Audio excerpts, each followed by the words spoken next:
So we can definitely use this as an open Q&A. Some of you guys have been in these webinars before. I know that some of you have not been in these webinars before. Some of you guys are experienced realtors. Some of you may be brand new realtors. We can talk into the sense of how about like somebody that is new in real estate or new coming into lead generation. What if you were starting today, and everyone can participate in this, and as far as discussion goes, if you were just starting in real estate, what would be your first steps? So when it comes to, lead generation, business building, business planning, things like that. And again, anyone can participate. You guys can use the chat. You guys can also raise your hands as well if you want to talk, if it's easier for you. Beverly, what would you say if you were first starting out in real estate, knowing what you know today? If you were first starting out in real estate, where would you begin? Funny question, because I'm looking at taking a state test in Pennsylvania. Okay. And new territory. I've never done real estate in Pennsylvania. And we have a private MLS. So that's very interesting, right? So you can't lead generate with a private MLS because they won't allow you, right? Yes. And it's a world I don't know. It's a world I don't know, right? Like I am the master lead generator. And, it's all about relationships and just letting people know. Let me just back up. When you start a business and it's a brick and mortar, the average business, when they rent a building or they buy a building, it takes months of restoration and renovation and getting it ready for opening day. But what are they doing all the while they're doing the restoration, while they're doing the renovations, while they're putting the money into the brick and mortar? But for some reason, when we get a real estate license, we think we should automatically have business today, right? But in reality, we're starting a business and it takes time to cultivate. And we have to do the groundwork. We have to do the renovating. We have to do what it takes to let people know my doors are open. So it really begins with whenever you're going through all of your testing and all of your schooling, that's your renovation, right? You're building it, you're creating something. And then when your doors are open, you've got to let people know what is your value proposition. That is the most absolute important thing that you must have, because without that clarity and without that confidence, you kind of get that deer in the headlights, and it's scary because you think everybody knows more than you. And can I really offer, can I be the best agent for my client? And in all reality, Crystal, they just want to know that you care. And you're going to make mistakes. You're going to have some hiccups. You're not perfect. Hell, 900 and some transactions later, I'm still not perfect. You always run into something new that's going to be a challenge. But meeting people where they are and serving them and really allowing to meet their needs. Be the solution, be the feet on the ground for them, be the eyes for them, protect their investment. And what sets you apart and makes you different from all the other agents? Why did you get into real estate? What is your story? What is your life story that you can bring into on what makes you better? And better is not the proper choice of words right there, but what sets you apart and makes you different, right? Why? So the question you have to answer yourself when you're starting real estate is, what advantage does someone in my market have by choosing me to be their realtor? Whether I'm listing their home or whether I'm going to be helping them purchase a home, what advantage do they have by using me? And when you can answer that question, that is when your business is going to take off, because that's your value proposition. But you got to dig deep and find it. I mean, I'm recognizing right now in my own hometown, ain't no agents returning any phone calls. Yeah. That was really kind of funny, right? I literally called 2 agents a couple of weeks ago, and one, I sold my home in Pennsylvania in 1998, and she's still doing real estate. Yeah. We're still on Facebook. I thought, oh, I call her and leave a message. She's gonna want to talk to me because we go way back. Yeah. I don't even know how that bee's still in business. Like how, Yeah. right? It just blows my mind. And then I called Yeah. another high level agent that has a team, and I even met him. He's done a lot of coaching and training with high level coaches. I'm like, oh my God, like they're so cool. No call back. I'm like, I don't understand you all. Mm-hmm. Yeah.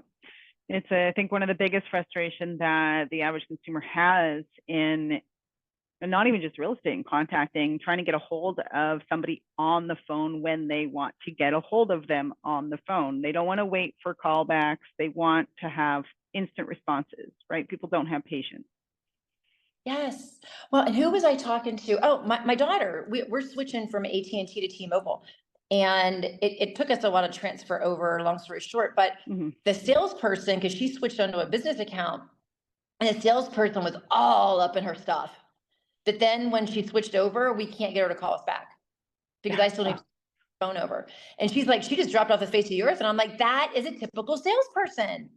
Salespeople are like, they're like the little chihuahua nipping at your heels, right, to get the deal. But then once they get the deal, it's like crickets. Yeah. They got what they wanted from you. I mean, that can be your value proposition. Like, I freaking return calls. Mm-hmm. And, you know, I had one of my clients I sold her house, or she bought a house for me in 2015. And we just reconnected. And she's like, Bev, and she's since sold it and moved to Florida. She says, Bev, I have bought and sold so many homes, and I have a couple here to sell in Florida. She says, you are by far the best agent I have ever worked with in my life. She said, because you didn't waste my time. You were always there. She said, yeah, you may not have answered the phone, but you made it very clear that leave me a message or send me a text, and I will get to you as soon as I have the time to give you my full attention. Right? That, like, leave that on your voicemail. Like, I can't take your call right now. I'm with a customer. I will return the call whenever I can give you my full-time attention. Wow. Powerful, right? Like, who does that? Because then whenever you call that person back, they automatically have respect for you. Yeah. Because then you're the expectation too. Yeah. And give them your time. Like, don't be, you know, like when you do call them back, give them your time. Like, listen, ask questions. But yeah, customer service is the fortunate thing. Customer service is bad. Yeah. So, right. So it makes it easier to really break in entry to be a great agent just with communication. It's so profound. And so let me just switch roles here. If you have Agent Locator and you're looking at kicking your business up a notch, just remembering all of those leads in your dashboard, they're looking for communication. They're looking for relationships. They're not looking to be sold to. They're not looking to have a sign put in their yard or to be put in the back seat of your car. They are literally just, they're just looking around, and they're just inquisitive. They're interested in the market. They may have questions. Find out where they are in the process and be the go-to person. Build the business, build the pipeline, be that person that they're going to go to. I think, what was it 2 weeks ago, Crystal, when we were on our last call, that lady that we connected with, right? She was all over the place. She's like, oh, no, you're right. Why am I here? Like, what can we do for you in the meantime? She's like, I don't even know. Like, it had to be something pretty catastrophic for me to make a move. But I liked talking to her. She was really cool to talk to. Those are people that I want to create relationships with. And I mean, heck, some of my clients, I was at their baby showers. I was at their weddings, right? I was there when their babies were born. you never know who your next best friend's going to be, and treat them like it before they're even it. And I'm sure everyone in here can concur that whether it's a lead that you've converted to a client or a client that's a referral, generally speaking, they all have high expectations of you once you start working with them directly. So it's probably a better or best idea to keep, start with that high level of expectancy on, I guess, your accountability and how you're serving them or how you're following up with them or how you're talking to them right out of the gate, so that they know right away that their needs are going to be met. Well, and it's creating the boundaries and expectations, because the one major thing that burns you out in real estate is just always being so reactive and at everyone's beck and call. But you don't need to be.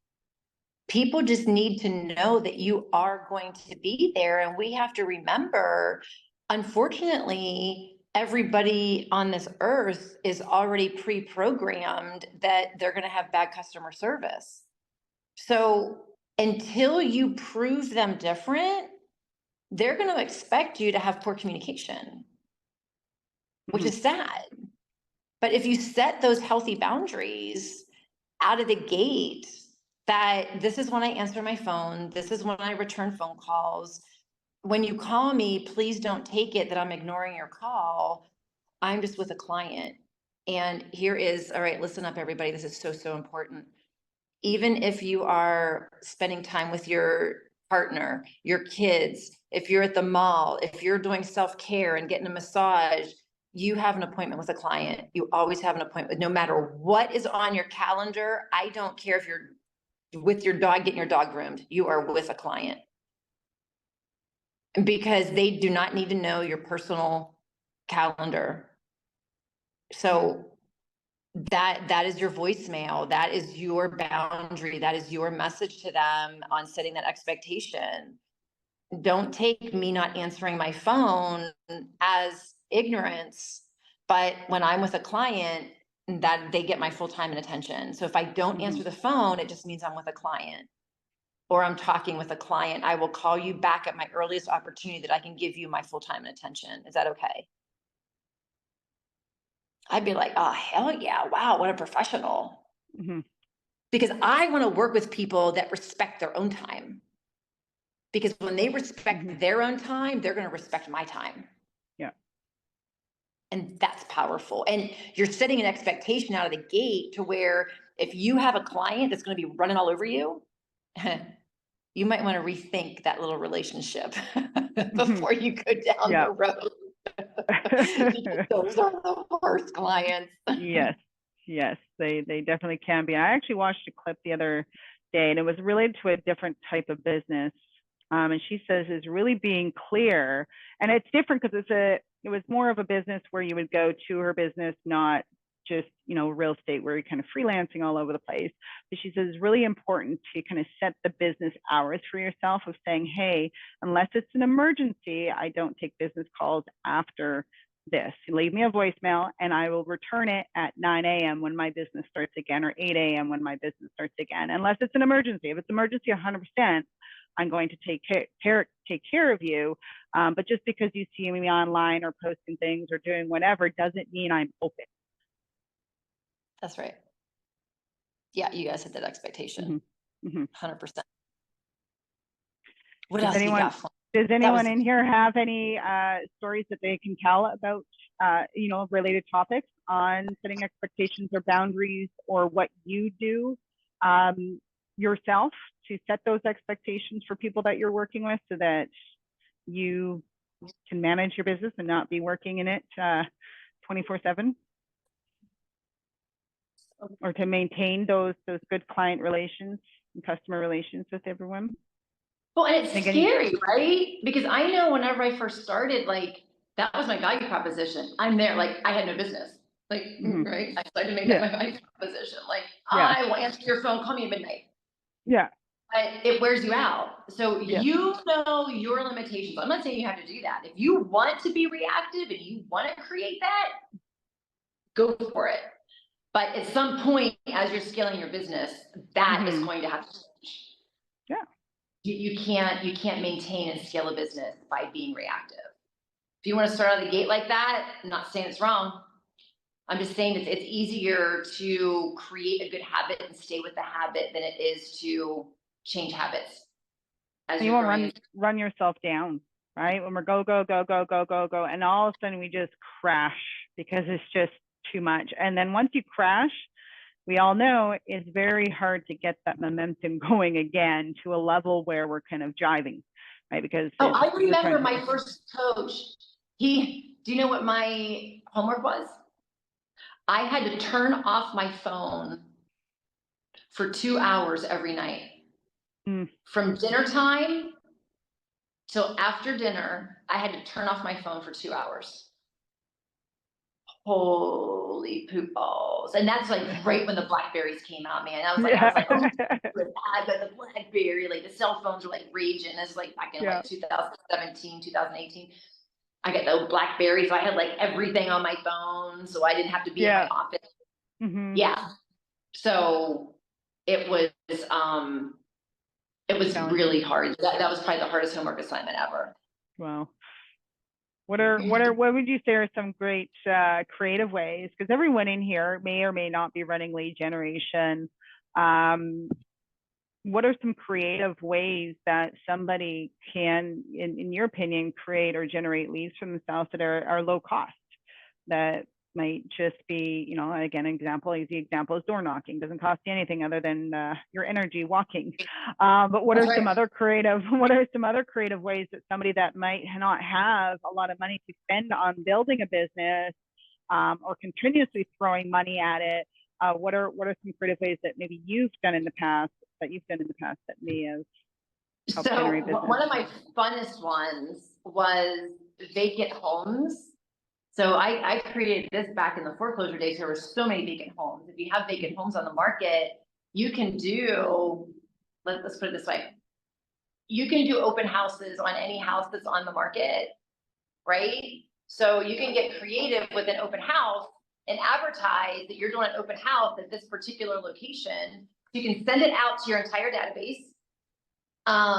You can pop it on Instagram, pop it on Facebook, create a Facebook event, and just do like a 1 hour time block of I'm going to be previewing this house at this time to this time. If you want to come see this house, I will be here. And just do your own creative open house. Because I was always about, I loved looking at homes, right? And I would find homes that I just kind of claimed that I fell in love with. And there was one in particular, I don't know if I've ever told this story on here, but there was one in particular, I didn't have a kitchen because they ripped it all out, but it was an old, huge historical Victorian home. And it was so amazing. I showed it to a person, like they were just a client. I'm stuck in here. I don't know how I got in here. I was looking for the business center, and they like, just go straight down. Are you going to take me to the business center? I'm going to finish this story. I'll rock and talk. So I was showing this property, and I claimed it. Thank you. He unstuck me in the vest. No, where's the business? You're going to walk me there? So what I did is I took a bunch of pictures on my own, and I have a key. Oh, you're wonderful.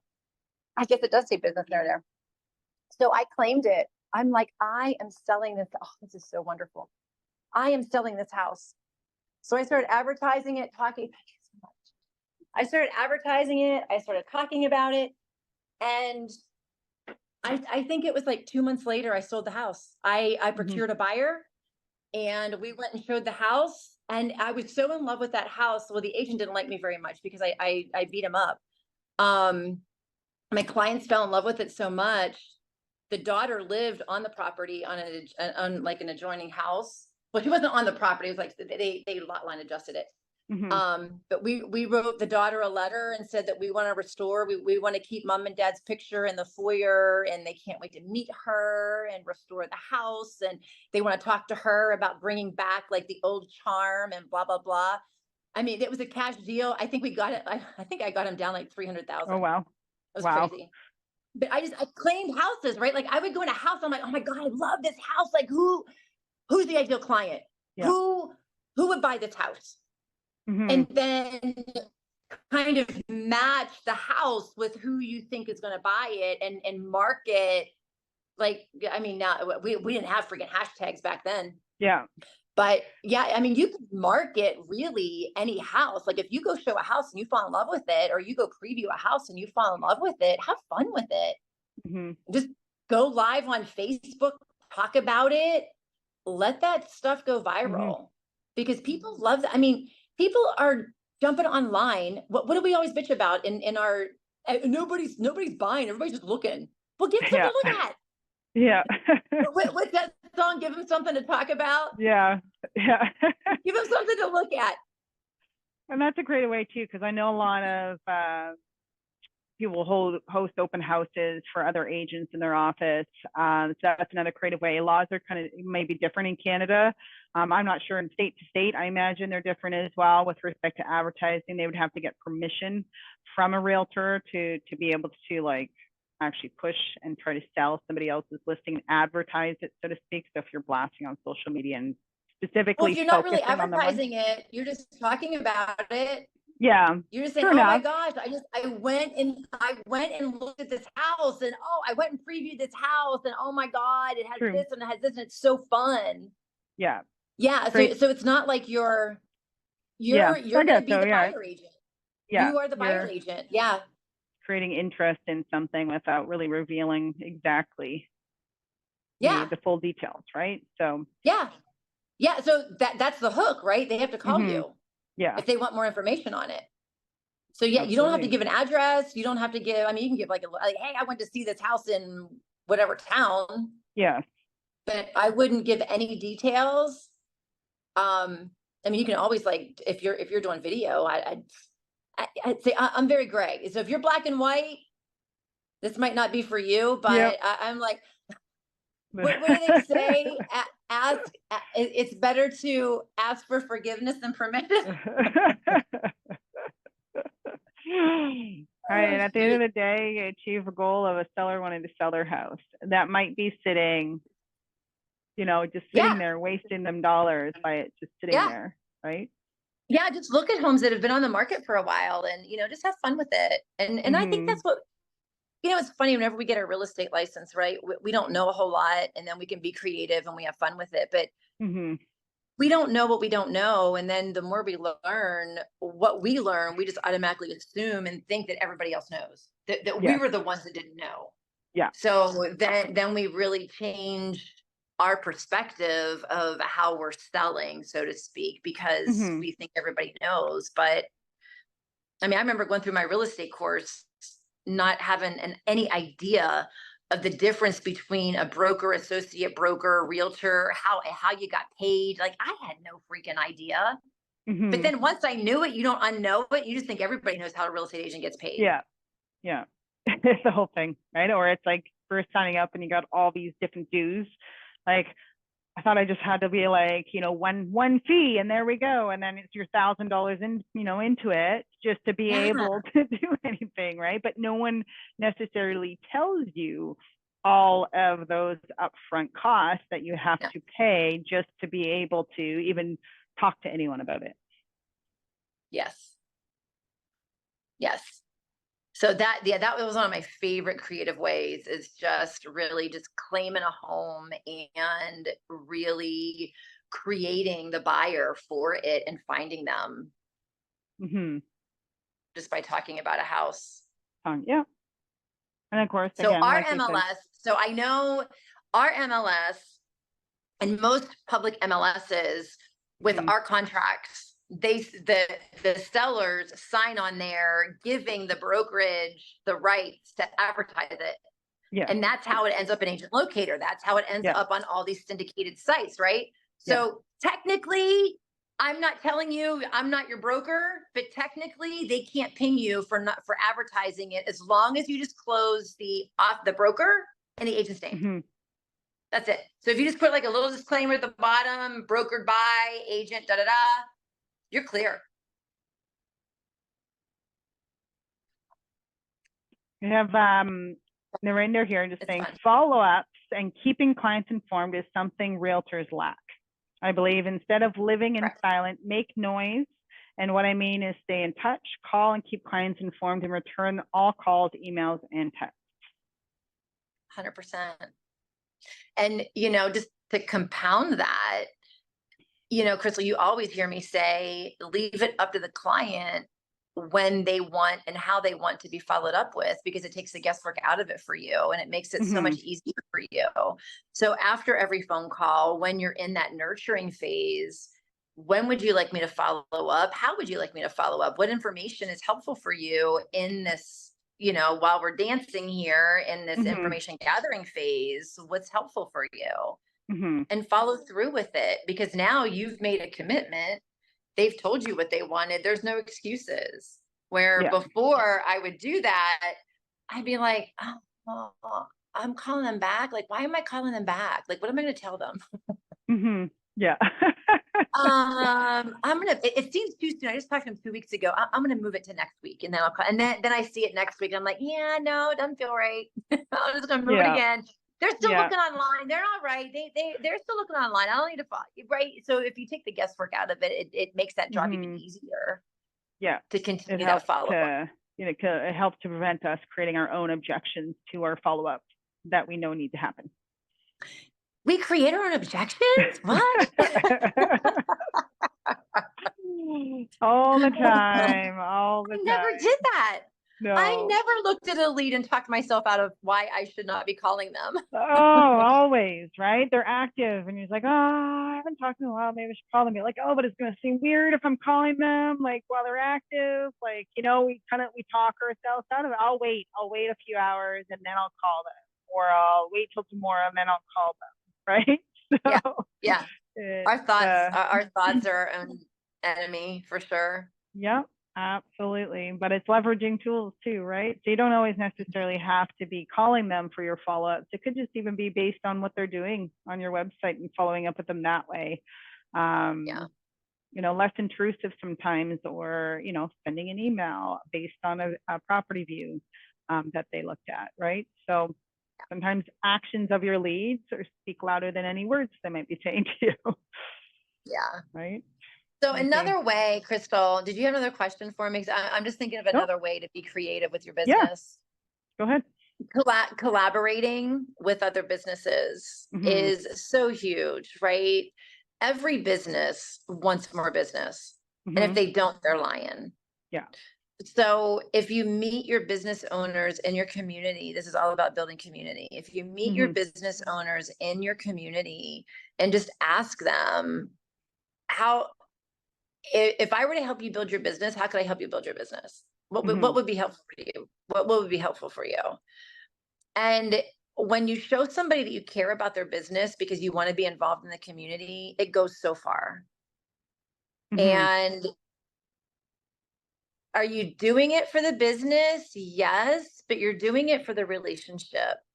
Because people want to do business with who they know, like, and trust. And business owners, managers, people that work in the stores, they're your first responders. They're the ones that are always meeting new people and talking to new people. And especially if you're in a town that you have tourists coming in. And that was the benefit of where I was. We were outside of that DC area, and people would just pop into the stores, and they liked the community because it was dog friendly. So a lot of people were looking at real estate out that way. So when you have people popping into stores, everybody gets the small talk going, right? Yeah. And you just never know. Yeah, just let the business owners know, hey, if it comes up, if you don't mind name dropping, and just ask and say, do you mind if I just leave a few cards here? Because you never know. Yeah. Like every day in this business, you wake up unemployed. It is your job to find the employment. It's your job to find the customer that you want to earn their business. Where are they?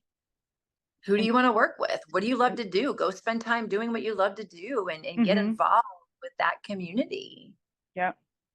And that can go into the social influence as well. We had a while back now, he was a realtor, and Las Vegas, and he gets majority of his real estate business from content that is not related to real estate at all. He goes to all the different businesses and creates business like videos of like the food that they're producing, or he goes to a store and how cool the eclectic the stuff, but he makes this content and this lifestyle that people follow. And then he has Linktree, and then they see that he's a realtor, right? So he gets a ton of business from people that just he's influenced through the content he creates, but he's likely building relationships with each and every single one of these businesses because he's promoting them with his content, right? So it's a win-win for everyone. Yes. Well, and I had, so in Culpeper, I had a VIP program because I always hated, like, what do I get my clients as a gift at closing? Yes. So I created a VIP program where, you know, when you go to the grocery store, you have like your little key tag card, or you have like your little card that you loop and you get like extra discounts. Well, the VIP card, we went to the local businesses, and our clients got the VIP card at settlement, and it got them discounts at all of the local participating businesses. Yes. And so it was like we were cross promoting, and that's why I said any way you can get creative with cross promotion, it's just so fun. And it's like you're creating a lifestyle.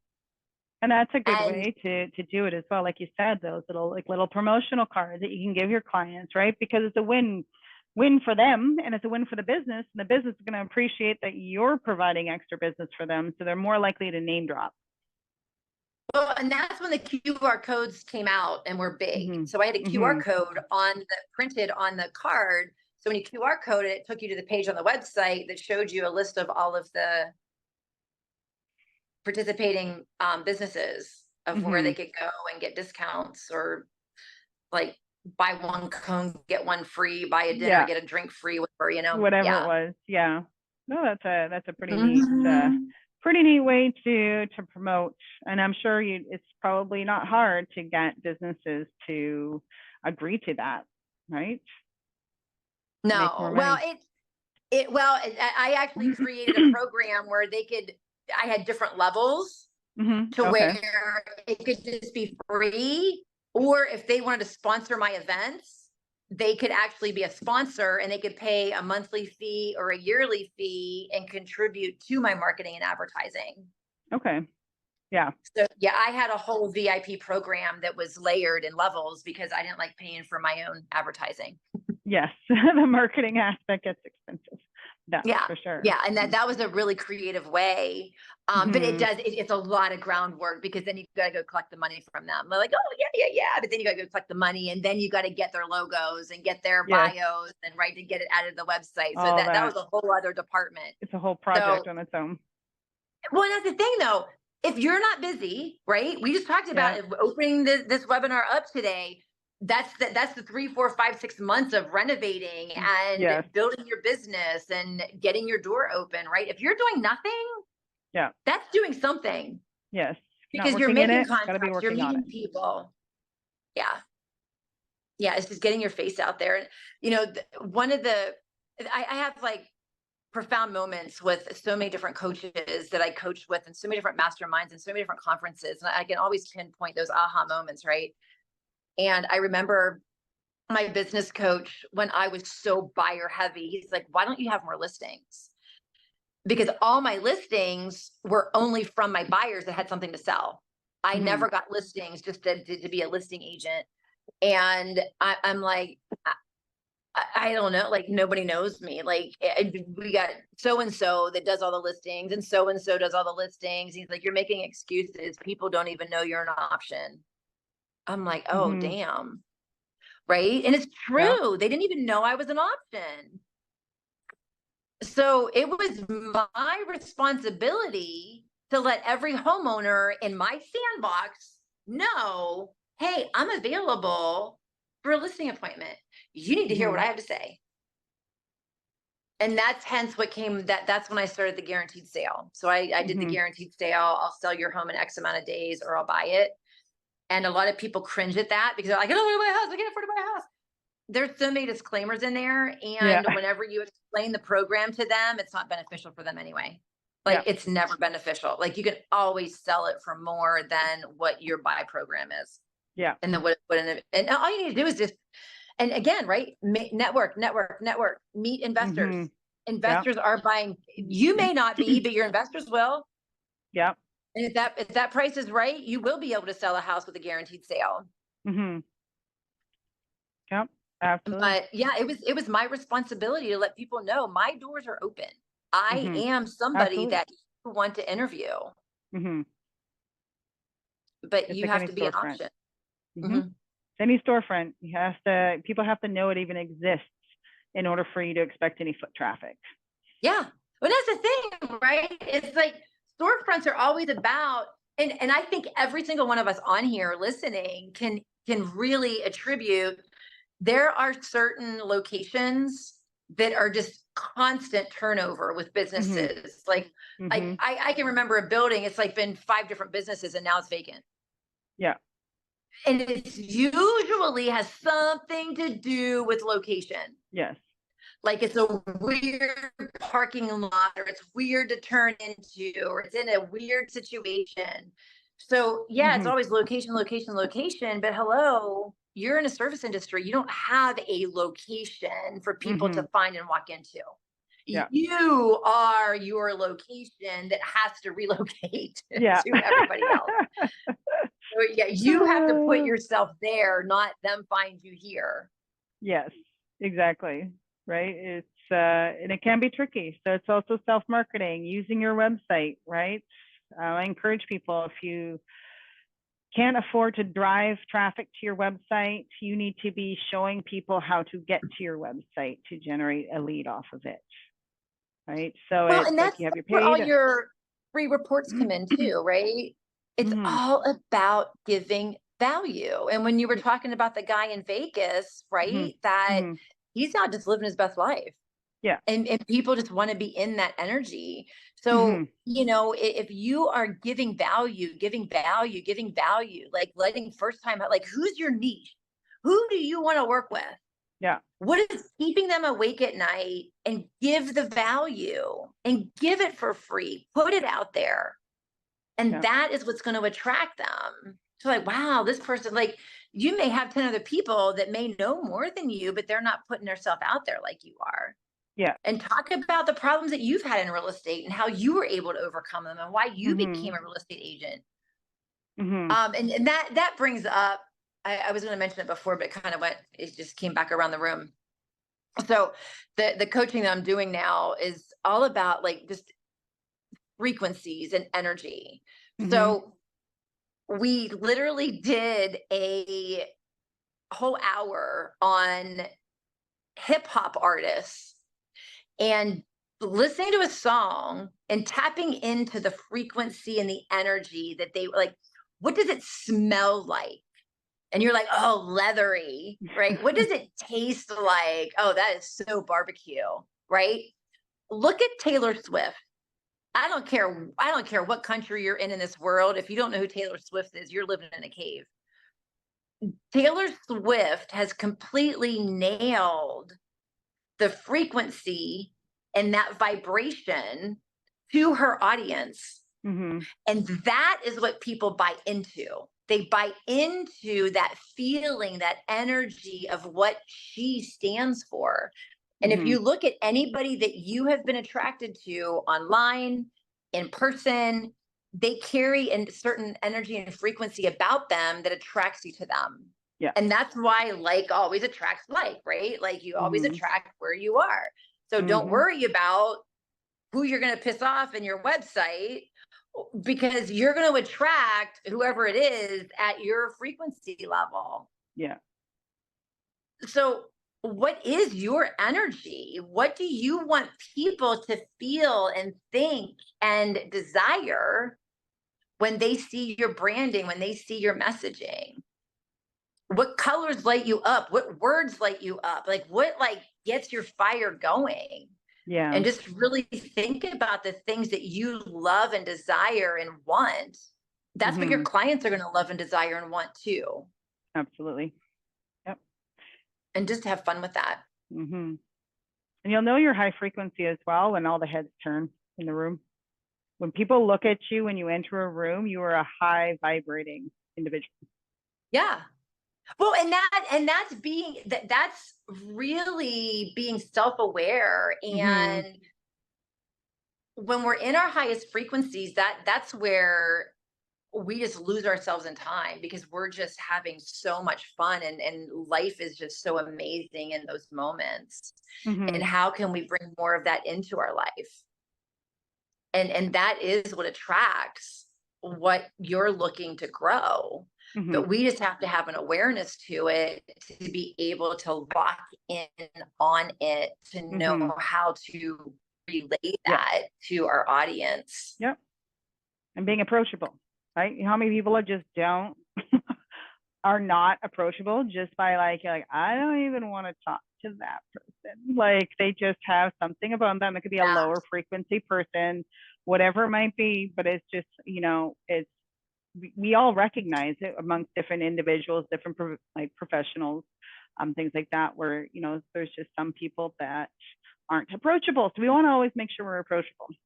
It's really what it comes down to. And when you are approachable, more people will actually approach you. You have something about you. And again, it could go back to your energy, that frequency that also helps with that as well. Well, it's so funny along those lines. I got off the plane, got an Uber, got in the Uber car, and it was one of, I think it hands down, it was the best Uber ride. I've had a lot of really good Uber rides, but it was hands down the best Uber ride. He literally, when we pulled in, he's like, I need your Instagram, I need your YouTube. And when you're out meeting people and you're making those connections, that is the quality behind who's following you on Instagram and who's commenting and who's like, because I don't care where you are. It can be on purpose or it can be on accident. But and Crystal, you've always known this about me, right? Like when I sit down to call my leads, it's just like me calling the Uber, right? Yeah. It's the energy of what the frequency that I was putting out when I was like ordering the Uber. It just was in alignment with where I am. So I feel that when I'm calling leads. And that's where everybody's like, how do you get people to answer the phone? And I'm like, because I command it, right? Yeah. I'm not afraid of it. Yeah. I'm not putting out that urgency energy. I'm not putting out that, oh my God, these people got to answer the phone. Oh my God, nobody's looking. I don't even know why I'm doing this today. Yeah. I just have fun with it. You can manifest what you're looking for and keep manifesting it and keep manifesting it. Because if you keep putting out there that no one's going to answer, no one's going to do this, or manifest what your ideal clients are, what does that look like? Yeah. Right? And keep manifesting that, and you'll be shocked at how many people you end up communicating with that's exactly who they are. Yeah. Because you're sending it out there. It's the world. It's like some people might sound like this is crazy talk. It actually works. It actually does work. And I've had it happen to myself through some like coaching, kind of like what you're doing. And they said, manifest this, do this, take your space, push your space out there, go out there and manifest. What does your ideal client look like? And I think it was like, I don't know, a week later or something, someone accidentally sent me a message and it was that exact person. He's like, I didn't mean to actually send a message. And then we started chatting and he was the actual person that I had manifested for that. It was like a little business thing. Yeah, it's very interesting. It's kind of freaky sometimes the first time it happens where you've manifested it, depending on what it is, I guess. But you attract what you're looking for and you put out there. Yeah. That's a fact. Well, and so I did a fun lesson in my workbook today. It was so cool. So talking about energies and archetypes, right? So we were talking earlier about how we talk ourselves out of doing things, right? Yes. and how we have like these several conversations going on in our head. While the lesson plan was you think about your favorite Disney movie, because Disney's so good at all the different archetypes and telling the stories, right? Go remember your favorite Disney movie and walk through each character and name the character and what part they play in your mind. And mine was Aladdin, right? So mine was Aladdin. Like Jasmine, she's that humble, she's that beautiful princess that doesn't need the money, that doesn't need the royalty. She's just looking for bliss and happiness, right? She just wants to find her happy place. Yeah. Aladdin, well, he's just trying to figure out who he is. Like he knows he should be somebody, but he's just scrapping around with with the monkey. Yeah. Right? Just trying to find his place. And then he's trying to prove himself. He's trying to prove that I'm a king. So that's an energy that lives in me. Like I always feel like I have to prove myself, but then I got a boo energy, right? Like, like I'm all over the place. But then I got the Jafar energy too, because the Jafar, it's like he's all powerful and he's better than anybody. So that's that voice in there saying that you can't do it because you're not powerful enough. Like somebody else has more power than what you have to be able to do what you want to do. So it was really cool to go in and identify the characters within my own self-talk. Because it's so real. And so if we like call a spade and go, oh, hello, Jafar. No. You went in today, honey. I'm pulling in the Jasmine. Like I just want my happy place.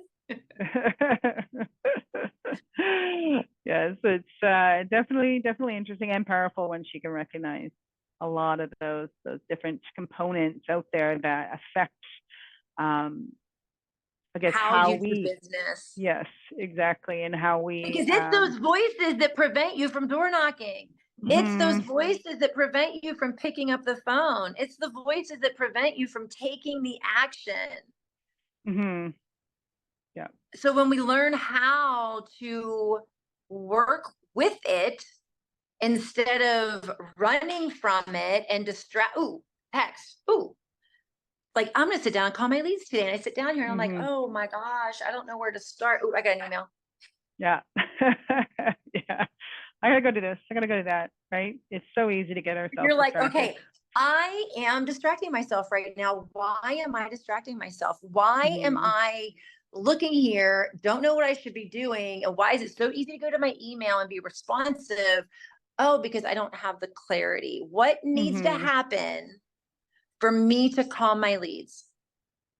Do I need to cultivate the opposite? Do I need to do something different?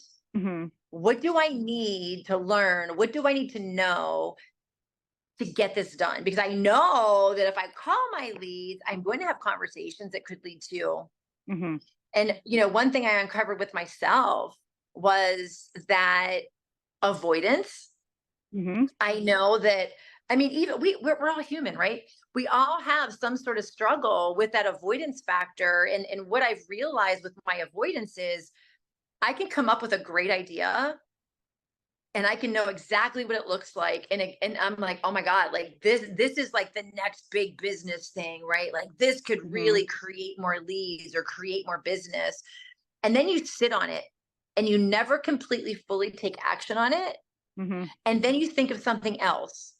And then you're like, ooh, this would be the next business thing. And like, if I do this, I could do this. Yeah. But what's really happening is we get caught up in the possibility, in the opportunity, because the high, right, is, wow, this could be something huge.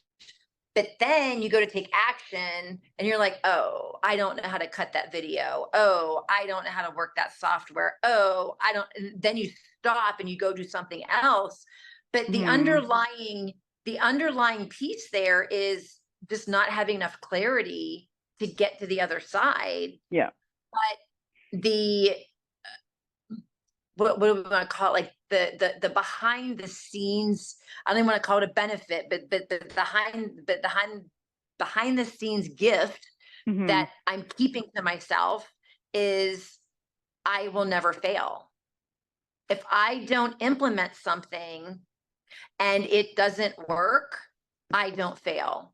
So the underlying reasons on why we don't follow through entirely, like it's easy to call AgentLocator and give them a credit card and start paying for leads and have leads coming in. Mm-hmm.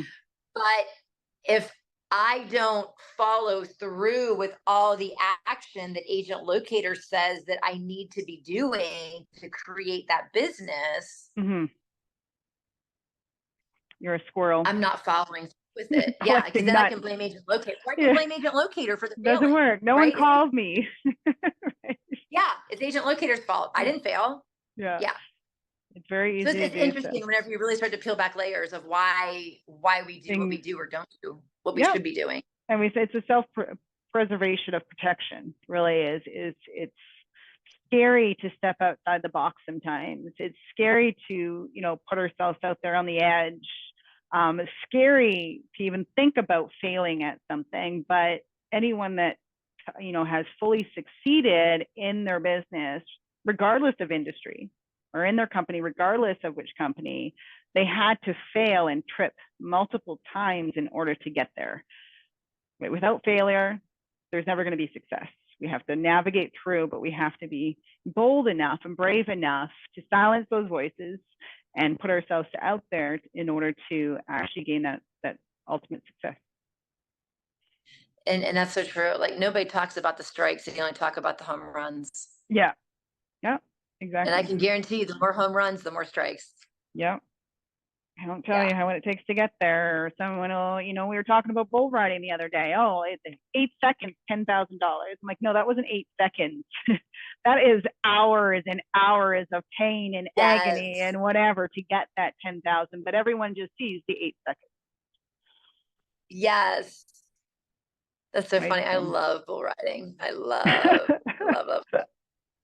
I just look at it, I'm like, oh man, that's gotta hurt. It's gotta hurt. I just can't imagine being whipped around like that. So I'm binging Netflix. So Wildfire is like an old show. It's on Netflix. Okay. And they have bull riding. It's horse racing, but they have bull riding in there. Okay. And then Heartland's actually based in Canada, and there's a lot of bull riding in Heartland. Oh, is there? Uh-huh. Yeah. I'll have to check it out one day. I don't have a lot of time for TV these days.